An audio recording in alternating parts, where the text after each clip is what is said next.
Today, I want to welcome Mark Savant. He is a savant indeed, and he is the founder of podcast production agency, Mark Savant Media. He specializes in helping thought leaders launch and automate podcasts. He hosts, are you ready for this? He hosts the globally ranked top 1% podcast, After Hours Entrepreneur, which highlights industry disruption such as AI, automation, and independent media. He leads dozens of entrepreneurs in his mastermind community. Mark, welcome to Leaders and Legacies. Greg, glad to be here, brother. Good to be here with more leaders. What's up? Hey, well, this has been really, so we were chatting a little bit in the green room, and I can't wait for everybody to discover what you shared with me, because I think there's so much that's valuable, so much that's relevant. And for those that are listening, just so you know, we're going to talk about staffing. We're going to talk about employees leaving. We're going to talk about getting rid of employees when you have to. We're going to talk about AI. We're going to cover a lot of things in just a few minutes. But let's go back. You were telling me that a key team member left you a while back ago. What's the story there? Well, so in my podcast agency, I have about 10 team members, some full-time, day-to-day, some part-time. But about a year and a half ago, I had a key team member say, "Hey, Mark, I'm going off to a university. I'm moving to Spain. I quit." And I did what most business owners do and promptly freaked the hell out because I just lost a key team member. And what am I going to do? And I did the next natural thing that business owners do and say, well, it's time for me to fill in those gaps and start doing the work so that we have a smooth process and a smooth experience for all our clients. Well, I became completely overwhelmed immediately. And what I started to do was look for options. How can I fix this problem? I'm overwhelmed. I've got too much work. How can I solve this? And I soon found AI, and I started using AI in the workflow, and I reduced my workflow, the time spent, by about 90%. Wow. Life-changing. It just like, it was just a life-changing moment when I started to put this process into place. And what I did is I started empowering my team. I started giving them more tools, and I started training them with how to use this AI. And it's reduced cost by, in some areas, by, again, up to 90%. We're much more efficient. We can handle a much higher workload, and the quality of the product is much better too. So I've seen what AI has done in my business, and it's really life-changing stuff, which most people don't really fully comprehend just yet. Yeah.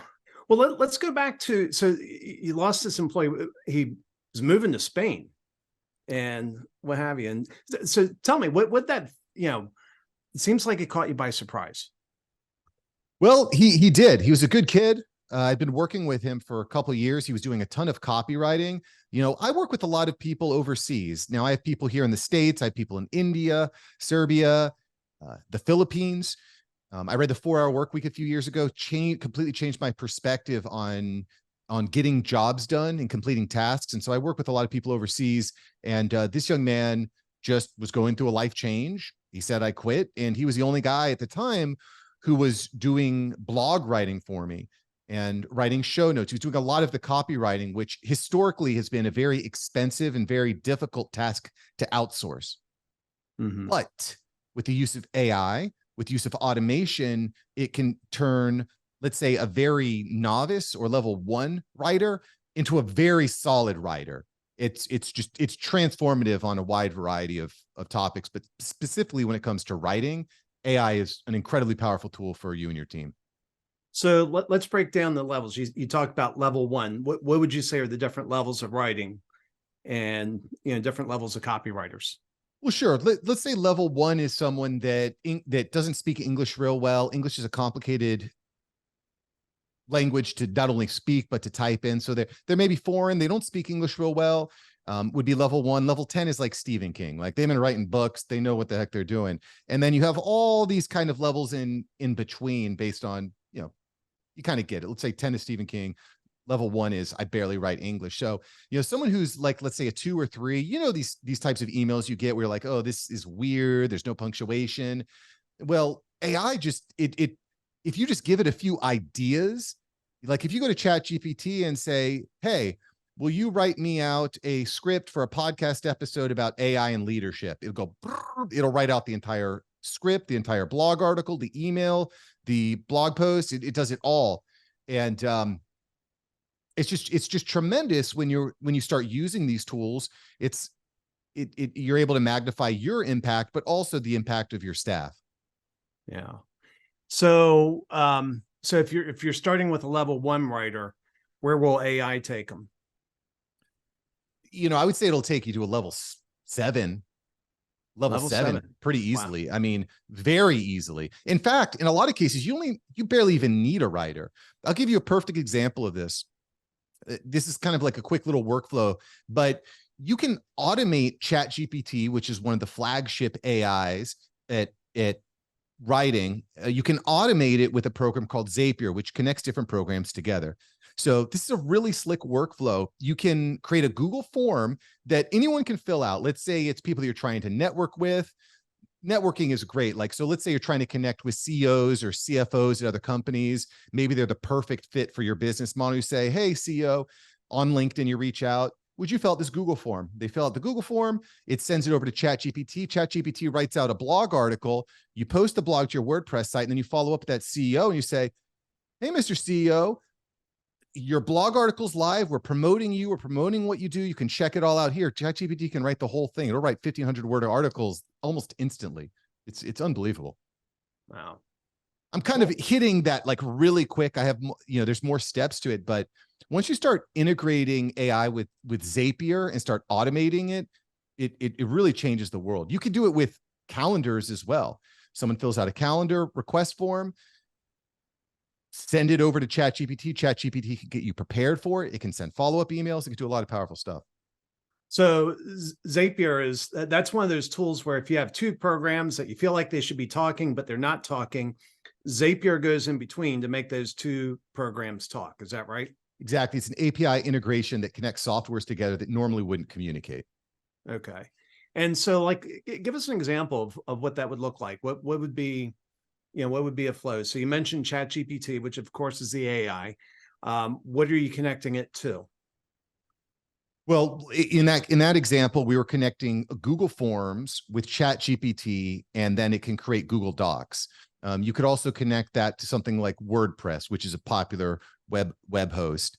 You can do things with CRMs. So, for example, if you're using HubSpot or Go High Level, for example, customer fills out a form, sends it over to Go High Level, let's say in this example, then Go High Level can respond back using AI to respond to that message, if that makes sense. So it's more customizable at scale. Instead of just sending a raw generic, like, thank you for filling out the form, we'll get back to you. It could say, hey, Craig, thanks for filling out the form. I hope the weather's nice in San Diego, home of the Padres or whatever. And it can start to do some more comprehensive, customizable messaging at scale. That's kind of interesting. Now, LinkedIn is like notoriously funny about, going in and scraping their site or grabbing information in their site. Can you actually use AI to tie into LinkedIn content? You certainly can. In my mastermind group, I had this developer, his name's David Awasi, come in, and he had a really cool tool. It was a plugin for Chrome. And what it would do is when you would pull up someone's LinkedIn profile, it would scan their whole LinkedIn profile, and then it would open up a messaging chat with that person, and it would fill in the chat based on that person's interest, maybe where they worked before, their line of business. And it would create custom messages to start your discussion. Now you might say, yeah, Mark, but I have a really authentic voice. I'm really good at this. I know how to open up conversations. Great. Love it. I'm sure you do. But what about your entire team? What about that person that you just hired that's overseas for $6 an hour? What about them? Well, now all of a sudden they're using these tools and they go, like I mentioned, from let's say a level 2 or level 3 writer to a level 7 or 8 writer. They become much more effective using a tool like that. Got it. Now, this obviously has to be scary to some team members. They're seeing AI come in. What were the stats that you mentioned? You reduced your cost 90%? Up to 90% in some areas, yeah. Wow. It changes everything. And I love when people say, well, you know what? You're not going to be replaced by AI. You're going to be replaced by someone using AI. And I say, well, you still don't have a job. It's the same thing. What's the difference? You know, people are terrified. The World Economic Forum is estimated that 40% of the global workforce is going to be displaced by 2030. That's a pretty big number. That's like hundreds of millions, if not billions of people displaced. Yeah. So one of the challenges, leading people through this, I'm sure this is something you run into, is you have a couple categories of people. You have those that say, well, and I think this is happened a little bit with the writer strike, saying, no, we're not going to let AI come in and take our jobs. And they try to dig in and entrench. You have other people that say, I would say a much smaller percentage of people that say, all right, tell me what I need to do. So I'm one of those people using AI in the future. Yeah, I mean, listen, we're business owners. I was talking to Patrick Bet-David about this a few weeks ago at a conference. Like if you want to win Mr. Olympia and you're going to beat Arnold, you need to be using steroids. I'm sorry. You need to be using the tools. If you want to win the Tour de France against Lance Armstrong, you're going to be probably doping in the van with the rest of his homies. If you want to win a race and someone's in a Ferrari, you're not going to win on a bicycle. And AI is that steroid. It is that Ferrari. It's so empowering. So the way that I tackle this, Craig, with my team, when I started using this early on, I said to all my team and everybody that's coming on board, I said, listen, AI is going to change the way that you operate. We're a creative agency. We create a ton of content, from written blogs to LinkedIn posts to emails. We're an entire marketing company based on a 30-minute Zoom call that our business owner client has. And I said, listen, you're going to be impacted by this, but instead of being fearful about the AI coming and impacting your job, let's have a conversation. What is the stuff in your day-to-day that's taking up a lot of time? The stuff that's boring, data entry. Maybe it's creating clips or the written word that we talked about, or what are those processes that take up a lot of time? And let's look for solutions. Let's look at these AI large language models and predictive algorithms and see how we can save you time to make you more effective. And, even if you leave this job one day, you're going to be empowered because you're going to know how to use the tools. You're not going to be the person that's replaced by AI. You're going to be the person that's leveraging AI to change the world and create a difference. And so that's the stance that we've taken at Mark Savant Media. Is we're going to tackle it head on. We're going to empower you, and you're going to be safe for life because you're going to understand the tools. Have you, amongst your team, have you seen people that have still resisted adopting that? What have you seen? No, they love it. They love it. When you tell them, like, you're going to save this much time. I'll give you an example. There's a process that we do in podcasting where you switch back and forth between the person who's speaking and the person that's listening, right? And so, because you always want to have the camera focused on the person that's speaking. Historically, that is a very laborious process because you have to go through and clip out, this is where this person's speaking, and I'm going to B-roll this, I'm going to add this to the overlay. It just takes a lot of time. Well, Adobe Premiere Pro released an add-on that allowed you to just upload the add-on and it would automatically split up and focus on whoever was speaking. Really? What's I want to know. What's the add-on? So I have it on my YouTube channel because one of my team members said, Mark, I found this add-on and it's changed my life. And I said, do tell. He told me, I said, let's record a video. So he actually did a walkthrough. I highlighted him on my YouTube channel so that he could walk us through. So not only does that help me, help my audience for people like you who are using these tools, right? But it empowers him. Because now when he goes to the next job, he can say, I know what I'm talking about. I work for Mark Savant. I have this video. that highlights. So it's and then it goes deeper than that though, Craig. It's telling team members, hey, you find something that you like, let me know and I'll pay for it. I'm going to pay so that you have the tools to be more effective in your job. The first step when I'm doing one of these AI planning days with a business is, let's sit down, let's figure out where the time is being wasted, what's the laborious stuff, what options are there to eliminate that, and then how can we highlight and incentivize team members to use these tools, because they will absolutely transform your business. Wow. Now, when you're working with another business, I would imagine you run into some people that aren't eager to adopt it. They're looking at themselves as about to be replaced. How do you lead their teams through that? Well, I mean, it all starts from top down. But I find that most people are very ready and accepting. Most people are not like, oh, I will never use AI. The vast majority of people are on board because you can see it happening. It's, you can't, it's like saying that you want to run a business without a smartphone, without a cell phone. It's like this is a necessary part of competing. It's like, I just, it's like trying to build a business doing Excel accounting when you could be using a robust accounting program. So I find that most people are on board when they find out that this is not, we're not trying to replace you. We're trying to empower you. That is the goal. Our vision is to empower you, to keep our business afloat, to be competitive in the marketplace. Very cool. So, tell me about a time where you feel like, your leadership was put to the test. You were facing a tough decision. You weren't sure how it was going to play out. You made the decision. What was that and how did it work out? Oh, geez, as business owners, this happens all the time. Recently I had a run-in with a team member who I really like. Great guy, been working with him for several years.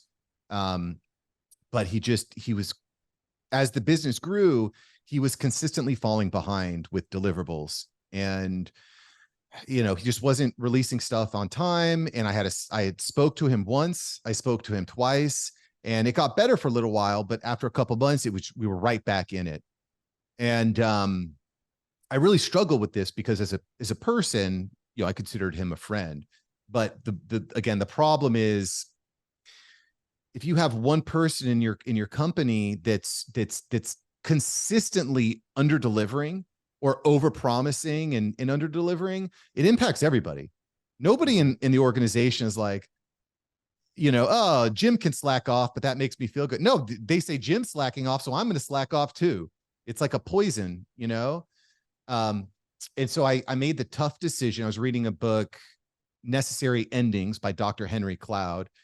And I just came to this realization, like, I can't go on. As much as I like him, as much as I'd like to find a way to make it work, we're in a business of getting stuff done on time and frankly ahead of time. That's the business that we're in.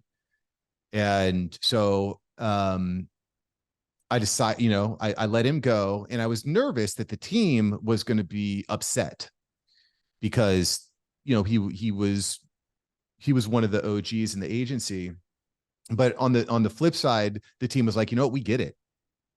We get it. We understand that you did what you had to do, and we're motivated. We see the vision. We want to explode people's brands on digital media. We believe in what we're trying to do here.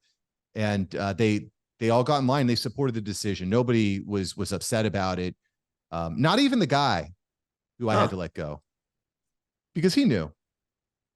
Well, that's impressive. That's impressive to be able to cut someone loose and not have them upset. Do you know what he's doing now? Has this been a good move for him? Well, quite frankly, because of the stance that my agency has taken in really empowering team to be top notch, to be the best of the best, he went out and he started landing his own clients. So as far as I know, he's doing okay. But again, I kind of struggle with that too. Like, how much do I want to empower my clients or my team? Because then they're just going to go off and do their own thing. But I don't think we can think with a scarcity mindset. I want to empower everybody that is in my atmosphere to be the best version of themselves, period. Yeah. And stop. And I believe that if I can do that, if I can empower people to be the best version of themselves, there's no, there's a rising tide will raise all the ships. So he's as far as I know, he's doing very well this time. And you said something really bold there, and you touched on something earlier in the conversation where you said people that work for you, they have the reputation of having worked for Mark Savant Media, and that's something bankable. That's something that they can take out and actually drive, help them land a job or help them land clients. And from my perspective, I would rather be the savant who creates all these incredibly smart, equipped people than be one of them. Because if the word getting out, tell me if this makes sense. If the word getting out is people that work for Mark Savant are incredibly smart, incredibly capable, and sometimes they leave. Oh, if you could only be so lucky to acquire them. I think that still makes you look best. I think that still drives most business to you. Hell yeah. I do, like I said, I don't want, anybody that's in my atmosphere, they're going to be a high performer. And frankly, that's something that I've become to have, I've started to have a low tolerance for. I hate to use that term, but I've become very thoughtful about the people that I spend time with, the people that I'm engaging with, the friend group that I hang out with, and the employees that I'm working with, and I want to have that reputation that, oh, wow, you were working with Mark. Oh, Mark was on your stage. Mark consulted with your business. Mark was handling your show. There's a reputation that precedes us. And I think that's important for sure. And especially when with leadership, how do you attract the best talent? It's by treating your employees right, by empowering them, by developing that reputation. It's so wise.